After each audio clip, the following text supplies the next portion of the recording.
നമസ്കാരം. കേന്ദ്രം കേരളത്തോട് കാണിക്കുന്നു എന്ന് പറയപ്പെടുന്ന ഒരു ഒറ്റപ്പെടുത്തൽ നടപടി, പ്രത്യേകിച്ചും സാമ്പത്തിക രംഗത്ത് വലിയ തോതിലുള്ള ഒരു ചിറ്റമ നയമാണ് കേന്ദ്രം കേരളത്തോട് കാണിക്കുന്നത് എന്നാണ് മുഖ്യമന്ത്രിയും ധനമന്ത്രിയും ഒക്കെ തന്നെ പലകുറി പറഞ്ഞത്. കേന്ദ്ര ധനമന്ത്രി നിർമ്മല സീതാരാമൻ ഇതിന് കൃത്യമായി മറുപടി നൽകിയെങ്കിലും ഇപ്പോഴും പറയുന്നത് കേന്ദ്രത്തിൻ്റെ അവഗണന കൊണ്ടാണ് ഇവിടെ പലതും നടക്കാത്തത്, ഇവിടെ ആവശ്യത്തിന് പണം എത്താത്തത് എന്നാണ്. ഈ വിഷയം പലപ്പോഴായി ഇങ്ങനെ ആരോപിക്കുമ്പോൾ ഒറ്റയ്ക്ക് സർക്കാരിൻ്റെ ഭാഗത്തുനിന്ന് മാത്രമേ ഇത്തരം പ്രതികരണങ്ങൾ ഉണ്ടാകുന്നുള്ളൂ. ഈ വിഷയം പ്രതിപക്ഷവുമായി സംസാരിക്കാൻ ഇപ്പോൾ തീരുമാനമായിരിക്കുന്നു എന്നതാണ് പുറത്തുവരുന്ന വാർത്തകൾ.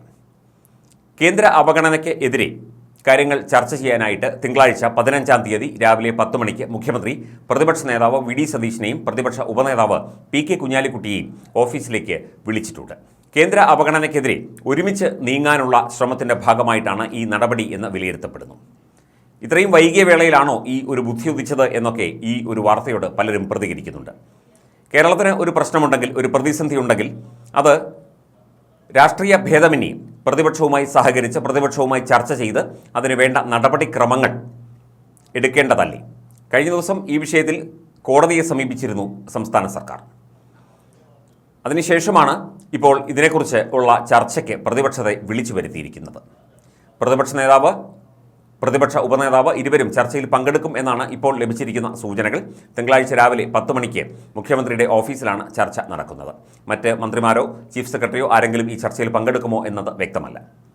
ഈ വൈകിയ വേളയിലെങ്കിലും പ്രതിപക്ഷവുമായി ഇത്തരം കാര്യങ്ങൾ ചർച്ച ചെയ്യാനും ക്രിയാത്മകമായ ഒരു തീരുമാനമെടുക്കാനും ഉള്ള ഒരു ശ്രമം നടത്തുന്നത് തീർച്ചയായിട്ടും അഭിനന്ദനീയം തന്നെയാണ്.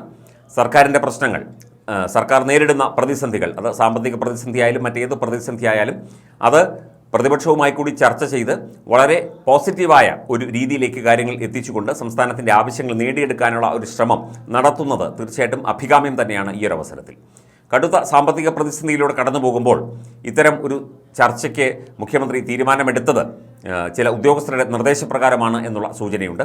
എന്തൊക്കെ വന്നാലും ഈ ചർച്ച തിങ്കളാഴ്ച നടക്കും. ചർച്ചയിൽ എന്തൊക്കെ തീരുമാനങ്ങളായിരിക്കും ഉണ്ടാവുക എന്നത് വ്യക്തമല്ല. പ്രധാനമായും സാമ്പത്തികമായ പ്രതിസന്ധി ചർച്ച ചെയ്യാനും കേന്ദ്ര അവഗണന ചർച്ച ചെയ്യാനുമാണ് ഇപ്പോൾ ഈ പ്രതിപക്ഷ ഉപനേതാവിനെയും അതുപോലെ തന്നെ പ്രതിപക്ഷ നേതാവിനെയും മുഖ്യമന്ത്രി ക്ഷണിച്ചിരിക്കുന്നത്. ഇത് വരും ദിവസങ്ങളിൽ കാര്യങ്ങൾ ഉന്നയിക്കാൻ, കേന്ദ്ര സർക്കാരിൽ കാര്യങ്ങൾ ഉന്നയിച്ച് പലതും കേരളത്തിന് അർഹമായ പലതും നേടിയെടുക്കാനുള്ള ശ്രമത്തിൻ്റെ ഭാഗമാണ്.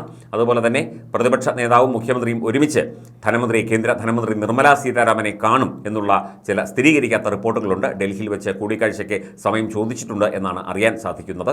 അപ്പോൾ കൂടുതൽ കാര്യങ്ങൾ ചർച്ച ചെയ്ത് കേരളത്തിൻ്റെ സാമ്പത്തിക പ്രതിസന്ധി തൽക്കാലത്തേക്കെങ്കിലും മറികടക്കാനുള്ള ചില നീക്കങ്ങൾ നടത്താനുള്ള ഒരു തീരുമാനമാണ് ഇപ്പോൾ ഉണ്ടായിരിക്കുന്നത്. ഇതൊക്കെയാണ് ഭരണപരമായ തീരുമാനങ്ങൾ. പ്രതിപക്ഷവുമായി ചർച്ച ചെയ്ത് കാര്യങ്ങൾ തീരുമാനിക്കുക. ഇത് ഏകപക്ഷീയമായിട്ട് പലപ്പോഴും CPM തീരുമാനിക്കുന്ന രീതിയിലാണ് പലപ്പോഴും സർക്കാരിൻ്റെ ചില തീരുമാനങ്ങൾ അല്ലെങ്കിൽ സർക്കാരിൻ്റെ ചില നിർദ്ദേശങ്ങളും സർക്കാരിൻ്റെ നടപടികളുമൊക്കെ ഉണ്ടാകുന്നത് എന്നുള്ള റിപ്പോർട്ടുണ്ടായിരുന്നു. CPM അല്ല, AKG സെൻറ്റർ അല്ല കാര്യങ്ങൾ തീരുമാനിക്കുന്നത്.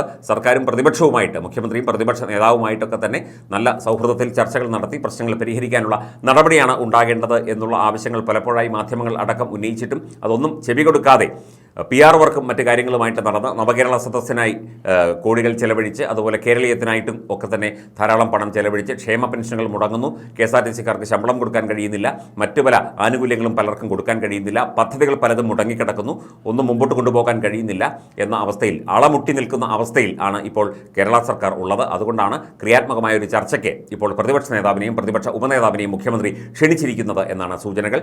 ഇത് ക്രിയാത്മകമായ ഒരു ചർച്ചയായിട്ട് വന്ന് അതിനുവേണ്ട നടപടികളെടുത്ത് ഒരുമിച്ച് നിന്നുകൊണ്ട് ഈ ആവശ്യങ്ങൾ നേടിയെടുക്കാനുള്ള ഒരു ശ്രമം ഉണ്ടാകും എന്ന് തന്നെ പ്രതീക്ഷിക്കാം.